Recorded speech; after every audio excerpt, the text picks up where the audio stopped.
Welcome to Podcast Movement 2023. Good afternoon, everyone.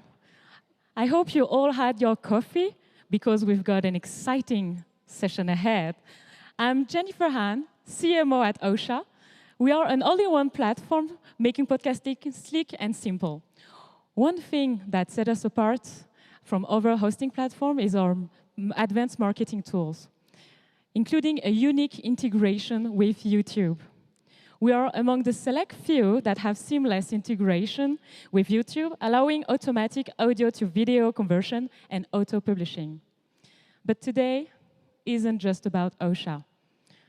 Guys, let me introduce you a man who's influencing the way we all experience podcast on YouTube.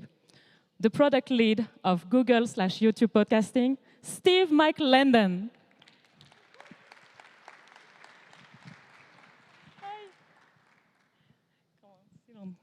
Steve, welcome. Thank you. So, first thing first, is it your first time at Podcast Movement, Steve? It is not my first time. I've been to Podcast Movement in the past, but I am looking forward to today. And I haven't actually had a chance to walk the expo floor yet. So I'm looking forward to getting out there and seeing all of the great products and all the things that are happening. Great. Steve, I need to confess, I've made the trip all the way from Paris, and I'm battling a serious case of jet lag right now. Did you fly in from Santa Cruz in California? I did fly in from California. Yeah? How's that massive 1 hour time difference treating you then? It's treating me pretty good. So, although I was on the East Coast last week, so I'm just sort of like bouncing around between US time zones. Okay, then, well, lucky you. Yeah. On a more serious note, Steve, I generally want to extend our deepest appreciation for joining us today. It's truly an honor to have someone of your stature gracing our next-gen podcasting track. The world of podcasting is ever evolving, and insights from individuals like you are precious to all of us here. Thank you for being part of this journey for us. No, thank you. Thank you for the opportunity. And looking forward to sharing more about YouTube and podcasting. Thank you for letting me sub in for Kai. I know he was scheduled for this panel, but hopefully I will share some good information, and hopefully you all get a lot of good information out of this. So. Yeah, I hope you will all enjoy this session. I mentioned earlier that you are the product lead of Google/YouTube podcasting. Could you dive a bit deeper and share with us today what exactly you do at Google? And more specifically, how do you contribute to the evolution of YouTube podcasting? Sure. So my role is as a product lead. So I manage a team of product managers. What is product? We're basically the team that build features and products across a whole range of products, which I'll talk about later, both on the creator side, but also on the user side.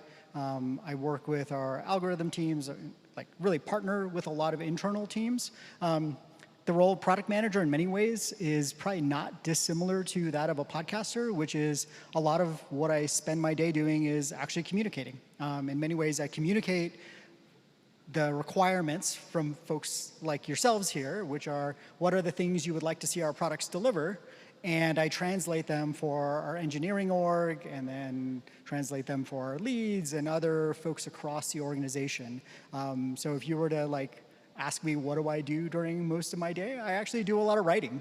I do a lot of email, I do a lot of document preparation, I do write requirements docs, I write, other kinds of documents to sort of share our plans for what are we doing and why are we doing the things that we do. Okay, thank you for sharing that. And speaking of YouTube podcasting, you guys, your entry into the podcast domain might have been subtle so far, but it certainly didn't go unnoticed. The entire industry is eagerly awaiting for your next moves. Recognizing the unique opportunity for this open conversation with you, we wanted to share our luck, and we extended an invite to our Ausha podcaster community, as well as our close friends and partners at Sound Profitable, Think Media, even our friends James here from Pod News, and many others, we asked them to send in the burning question they'd love to ask you. So I'm honored today to be the spokesperson, but even though, yes, I need to confess that I might add a few questions of my own as well, if you don't mind. So during the last week, we received a vast amount of queries, and while I'd love to address each one, our 30-minute track simply doesn't allow it, so we have to curate a selection of the most relevant questions. But should we get started then? Oops. Yeah, looking forward to getting started. We have a lot of questions to get through, so I will try to get through as many as possible. Perfect, thank you. So, Steve, to set the stage for our discussion, what's YouTube's main goal with podcasting, and why is YouTube interested in this area? Yeah, at the end of the day, YouTube is interested in podcasting because YouTube is interested in creators. YouTube as a business has really supported video creators in terms of finding audience, in terms of monetization, and in terms of building sustainable businesses. And what we see is really the opportunity to do the same for podcasters. And in many ways, you indicated that YouTube sort of has like maybe a big bang movement into podcasting. I actually don't think that's the case. What we saw was actually podcasters embracing YouTube as a platform and as a platform to find audience, to distribute their podcasts, and I touched a little bit like in my role as a product manager, and what we realized is, gosh, we have this user behavior, but we're not actually supporting the podcaster very well. And there's a lot that we could do that, probably to a podcaster feels pretty obvious, like, well, of course you should do those things. And so we're actually trying to basically build on the existing momentum, both in terms of podcasters who've embraced the platform, or endemic YouTube creators who are getting into podcasting, and their audiences and their audiences' needs on the platform. Okay, thank you so much for your honesty. As a marketer, I naturally have a fascination with consumer data. Well, I need to say that I'm obsessed with that. Specifically when it comes to podcast listeners on YouTube, I'm eager to understand their behaviors. Can you share maybe some insights about the differences about how people use audio-only podcasts compared to video podcasts on YouTube? Sure. So I would say we're pretty early. And so maybe I'll try to dispel some misperceptions that exist, which one is on the algorithmic side, we don't treat audio content, video content, we actually don't really treat it any differently. And my encouragement for podcasters is really to think of YouTube as a unique platform, and what are the things that you need to do to be successful on that platform. And I liken it to, you wouldn't just like publish an RSS feed, put it out into the wild, and hope that you magically find audience, or that it magically is going to, to grow. You would invest in growing it. You would have strategies for how you would grow. And my encouragement would be, think about YouTube the same way. I don't think just putting a podcast on YouTube or just uploading a video, designating it as a podcast means it's going to magically find audience. You should be thinking about your thumbnails. You should be thinking about your titles. You should have a strategy for how you want to grow your podcast on YouTube. In terms of audio versus video, we've certainly seen many examples of still image, what would be considered very traditional podcast content, driving huge audiences on the platform. The thing that I would call out is what drives and what influences the algorithm is the same for audio and video. So you should be thinking about click-through rates. When people see your content, like, are they engaging with it and clicking on it? You should be thinking about completion rates. Are they staying engaged? Again, this is, I think, for most podcasters, these are things that they're already thinking about, like, how do I hook somebody? How do I get them engaged? How do I ensure that they're listening to the full episode? Unlike in RSS, where, say, completion rate as a signal might not determine whether you get recommended again.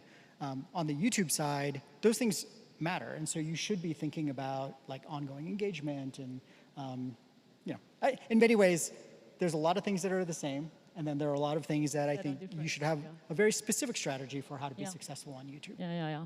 well, if you want to succeed on YouTube, obviously you need to go by YouTube's rule out as well, right? Yeah. Would you like to maybe share a bit about key figures about Sure. YouTube? Yeah. So I think these are all, maybe folks have seen a lot of this data in the past. So YouTube really is the home for the creator economy. I touched on this earlier in terms of like why YouTube is in podcasting. The thing that I would add here is, YouTube is a global product.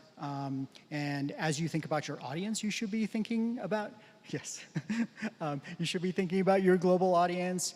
And ultimately, YouTube has thought about creators and revenue sharing and monetization opportunities really from the start, and is deeply ingrained in our DNA. And so I won't, you all can read the numbers, so I won't speak to them specifically, but I think there's a massive opportunity to find audience and build a sustainable business for podcasters. And I'm really excited to talk a little bit more about some of the things we're doing specifically for podcasters as we Like perfect transition, though. So let's go from listeners to creators, and let's pivot a bit. Many in our podcasters community, they are curious about the tools and features YouTube might roll out next. Can you give us some insider information and let us in YouTube's strategy? Like, for example, on what YouTube has planned to help both new and current podcast creators? Sure. So maybe this won't be inside information, but I will say the last time I think that I was on a stage, we really hadn't launched any of our podcast features. And so I'm excited to talk about some of the things that we've launched over the course of this year. I think we might have a slide on the next slide. So in YouTube Studio, you now have the ability to mark and designate your content as podcast content. And I think the question, and I actually was talking to some folks earlier today, is like, why? Like, why should I designate or mark my content as a podcast? The benefits, so there's a number of benefits that would accrue to designating your content as a podcast, and I'll walk through a handful of them. So the first one is actually like relatively invisible to the user. We have specific algorithmic recommendations related to podcast content. And I'll give you sort of like the straightforward example. If you consume an episode of a podcast, you might be interested in the next episode. We want to be good at doing a better job of recommending that content to you.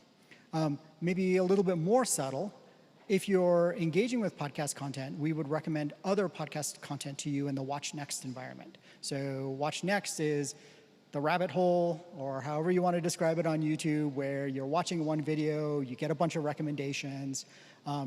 If you're consuming a podcast on YouTube, we nominate podcast content. So the first thing I would call out is we don't know that it's a podcast, or we're not very good at knowing that it's a podcast unless you actually tell us it's a podcast. So designation is one way that you can, is the primary way, actually, that you should do this. So in YouTube Studio.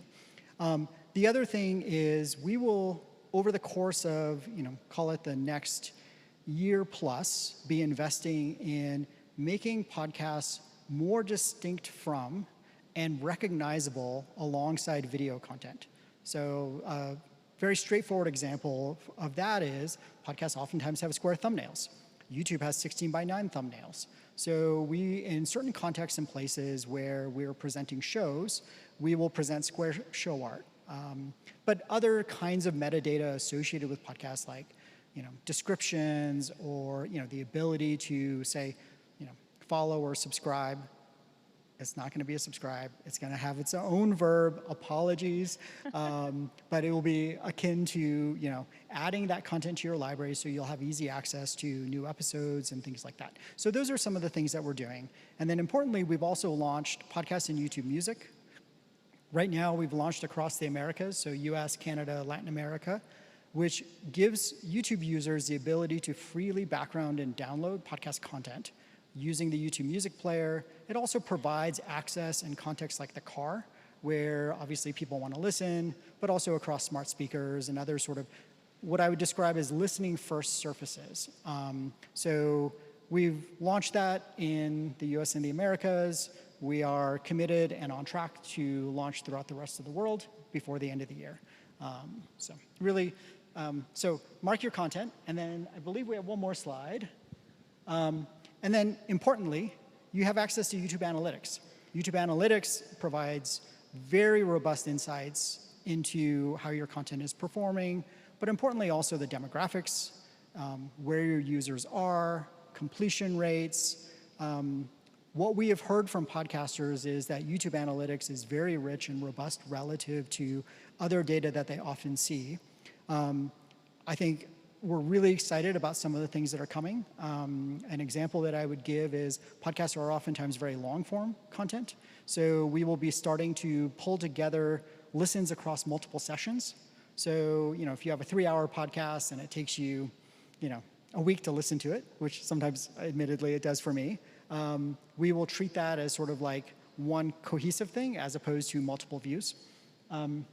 So really excited about that, and really the data that we can provide back to our users. We're thinking about a bunch of other kind of improvements in 2024 that I'm excited about. So, more insights for you as podcasters so that you can create better content for your audiences. Okay, thank you for that sneak peek. But we've heard a lot about RSS feeds. And when can podcaster can easily, use their RSS feeds to bring that content on YouTube instead of uploading directly, video files? Yeah, so if you're a podcaster today, oftentimes you distribute via RSS. That we are looking to support RSS as a means to upload content to YouTube. Again, it will probably show up in the studio interface that was on the previous slide, and we will provide analytics and kind of like all of the goodness that YouTube provides. We're on track to deliver that by the end of the year. We have folks beta testing the product right now. So we're sort of like working through some of the feedback we've been getting and really excited about, providing that and opening that up to creators. Exciting news. Have you heard that, James? James will ask me the hard follow-up question, so I'm going to run right after this session. Right. You should. He will be just right behind you, I think. And there has been a lot of talk about the visibility of podcasts on YouTube. Any plans to make a YouTube podcast more visible? Yeah, so I touched on some of this when we were talking about designation. As designation and identifying your content as a podcast in many ways is a precursor for how to, basically let YouTube systems know that this is a podcast. And I put both YouTube and YouTube Music here because ultimately your podcast will live in both of these environments. On YouTube main, honestly, that's where the scale user base is. And we are looking to create spaces that are much more, I would describe them as podcasty. Podcast content oftentimes is very intent-driven. If you think about how your podcast app in your pocket works, you subscribe to a show, you probably have a feed that consists of the next episode of the show that you subscribe to. It is very predictable and very deterministic in terms of how it recommends content to you based on the actions and input that you've given to it. YouTube in many ways doesn't do that, which makes YouTube awesome for discovery, right? You find yourself engaging with content you would otherwise maybe not engage with or not even know that you wanted to engage with. The downside of that sort of like very discovery-centric orientation of YouTube is the predictable user journeys are sometimes a little bit harder to get to. And so I've been working with the YouTube main teams on basically a bunch of different approaches to create spaces for more podcasty user journeys, including visually presenting podcasts in ways that feel very familiar to the user, presenting more deterministic recommendations, again, so that feels much more predictable and more like how you would use a podcast app. And so really excited about that on the YouTube side. And then in YouTube Music is primarily a listening forward surface. And a lot of the, what you would find on a traditional podcatcher, I think you will find in YouTube Music. You add things to your library, you will have a feed of new episodes, you will have access in all the times and places where you want to listen, like I said, like in the car and places like that. And so we think that these two products working hand in hand actually will help propel the podcasting ecosystem forward on YouTube. Okay.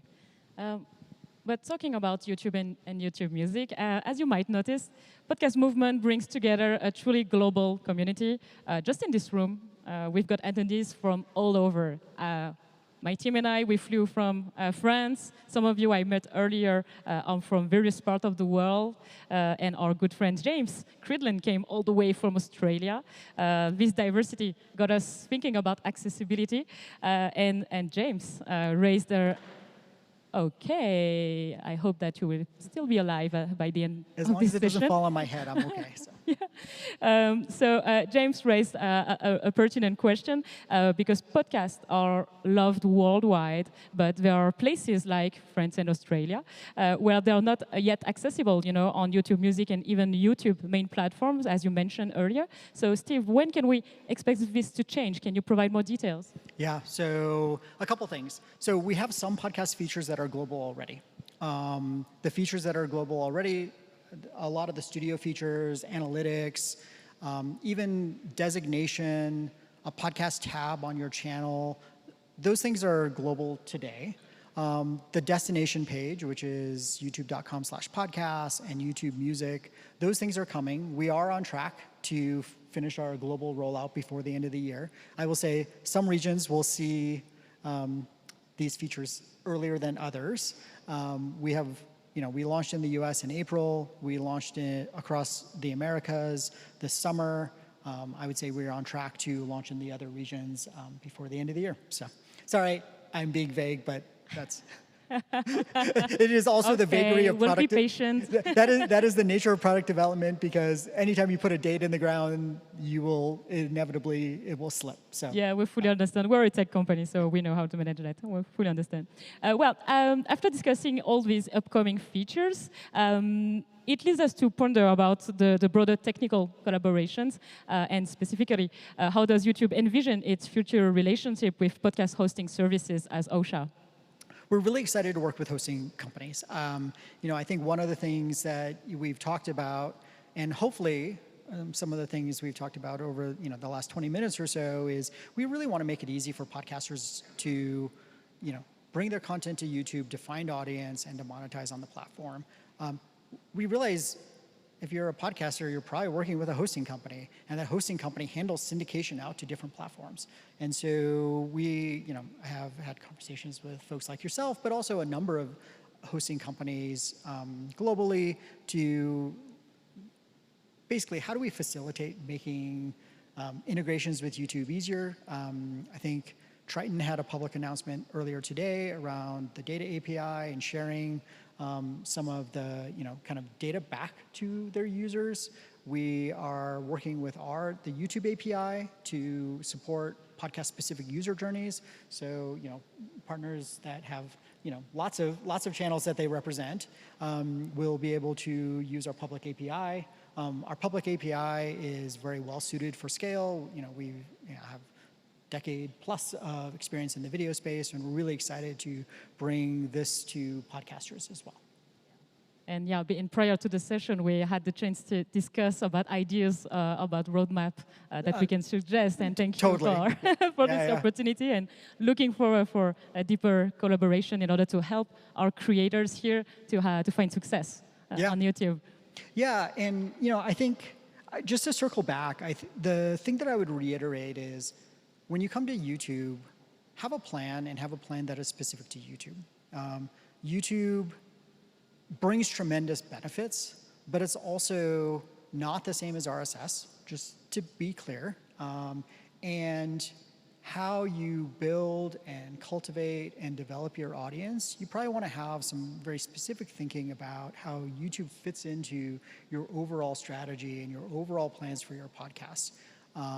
And from where I sit, my role is, how do I ensure that podcasters are successful? And how do I help grow the podcasting ecosystem through YouTube's entry, and to build products that better support podcasters, hosting companies, and sort of the ecosystem that is developed around podcasting. So really excited about that.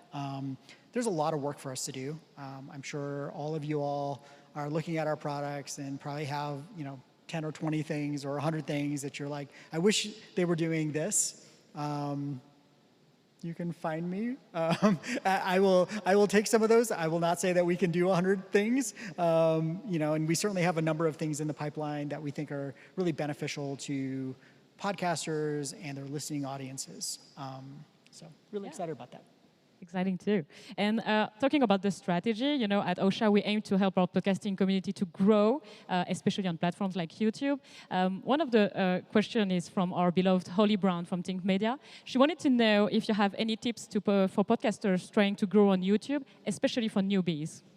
Yeah, so if you don't follow our creator liaison, Rene Ritchie, he's actually a podcaster. I think that's how he got started in the space, is very active on Twitter. He has a channel on YouTube. He interviews creators. I would definitely recommend if you're interested in really kind of understanding YouTube. He has interviews with the director of algorithms at YouTube. That's a great place to start and hear directly from the source in terms of somebody who's inside of YouTube, but importantly has been a creator and specifically has been a podcaster.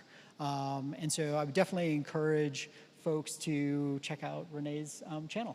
Oh, yeah, thank you. Thank you for Rene Ritchie. Okay, perfect. And do you have maybe other success stories of podcasters who've done well on YouTube? Yeah, there are a number of podcasters who've done well. So I think they're the large ones that folks are aware of. I listen to a lot of sports podcasts. So there are the athlete turned podcaster is an amazingly large and thriving channel on YouTube. I'm not quite sure how I feel about it, but there are some great shows. I think JJ Redick maybe in some ways pioneered it, but Jeff Teague's podcast is also great. An example that I'll throw out is a very sort of audio only. They don't, he has some videos, but he doesn't have others. Is Fall of Civilizations, and if you look, some of his view counts are mind-boggling to me for very long 2 to 3 hour type content talking about history. I think the beauty of YouTube, every time I go to a conference, I went to VidCon earlier this year, is I am surprised at all of the different categories of content that actually finds large and meaningful audiences. So I was at VidCon, which is a large video conference, like Podcast Movement, but for video creators. And this person came up and introduced themselves, and they were like, we have the largest gaming live streaming channel, or non-gaming live streaming channel. And I was like, great, what is it about? And it's legal advice. And I was like, I would not have guessed that the largest non-gaming YouTube channel, or channel on YouTube is about gaming, or is about legal advice. But she creates great content. She found a lane, and has built a very successful and sustainable business on YouTube around a live stream legal advice channel. So yeah. Oh yeah. Well, gosh, time flies. Steve, before we wrap up, I want to offer you an open mic moment. Is there anything else you'd like to share or do with our audience maybe today? Sure. So the one thing I'll say, because I still see quite a bit of this, people who call their content a podcast, but actually haven't done the designation in studio. I would encourage folks to do that because it'll unlock a lot of these features that I've talked about. So that would be one thing. The other thing, spend some time in YouTube analytics. If you're a traditional podcaster and you're maybe unfamiliar with YouTube and the data that YouTube provides, it's really rich, and I think I always encourage folks to sort of spend time in their data, understand your YouTube audience, understand how your YouTube audience might be different than your other audience in RSS, and really sort of invest in that. So I would definitely say that. I would love to get a picture if we could get a picture. I love that idea. That would be great too, because they don't always let me out of. Are you okay, folks? The Bay Area, so if folks are okay with that. Can we take a picture? Then maybe, Max, do you mind taking us a picture from here with all the crowd behind us? Yeah. Oh, okay.